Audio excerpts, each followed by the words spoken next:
Welcome back. We are live from Statuary Hall, and joining me now is Congressman Williams from New York. Congressman, how are you doing today? Very well, thank you. Thank you for being here. Pleasure. Now, first off, what is your biggest takeaway from Biden's speech tonight?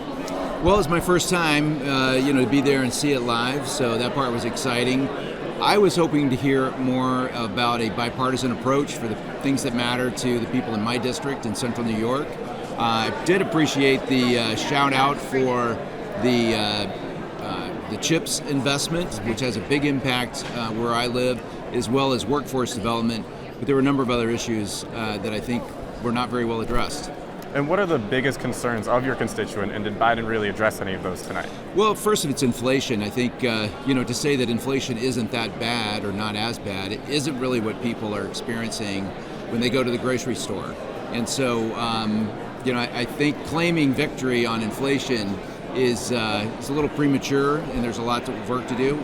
Energy prices are still way too high. It's winter in upstate New York where it's cold, and people are paying more than ever to heat their homes and fill up their cars.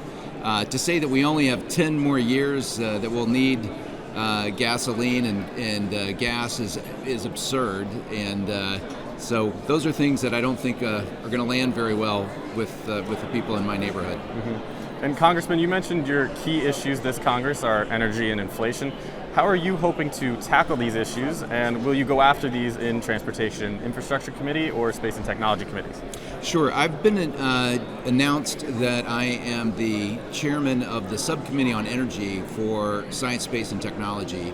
I'm super honored by that. I'm trained as a nuclear engineer, and really look forward to seeing what we can do to advance energy production in the United States. Things like fission and fusion. I attended my first round table discussion on fusion today.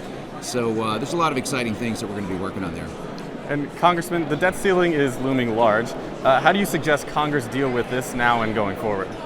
Well, the debt ceiling is a crossroads, or is a milestone. The real problem is our debt and our spending. And I didn't hear a lot from the president tonight to talk about really working together or cutting spending. I heard about a whole lot more programs, a whole lot more money that he'd like to spend, and that doesn't seem like he's taking that very seriously. So the debt limit is just a milestone that we have to get through, but the real issue is we have to cut spending, and we have to be responsible, taxing and spending the people's money. And do you see that this spending is a bipartisan issue, and if possible, how do you plan on working with the other side to achieve the goal? Well, that's the Speaker's job, and he's going to be in the room working with the administration to make that work. And so, making sure that we're not going to cut Social Security and Medicare, you heard that tonight from everyone. But finding the things that can be cut, and that's exactly what the Speaker's office is taking up with the White House. And if you want your constituents, last question here, to walk away with anything from tonight, be it Biden's speech or your interview here, what would those words be? Well, I'm interested in some bipartisan solutions that are rooted in common sense and reality, and so far I haven't heard a whole lot about that. So from the White House tonight. So I would like to, to see the president come back with some concrete proposals.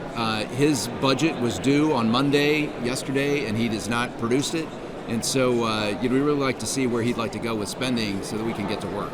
Congressman, thank you so much for your time. Have a great rest of your evening. Thanks so much. All right.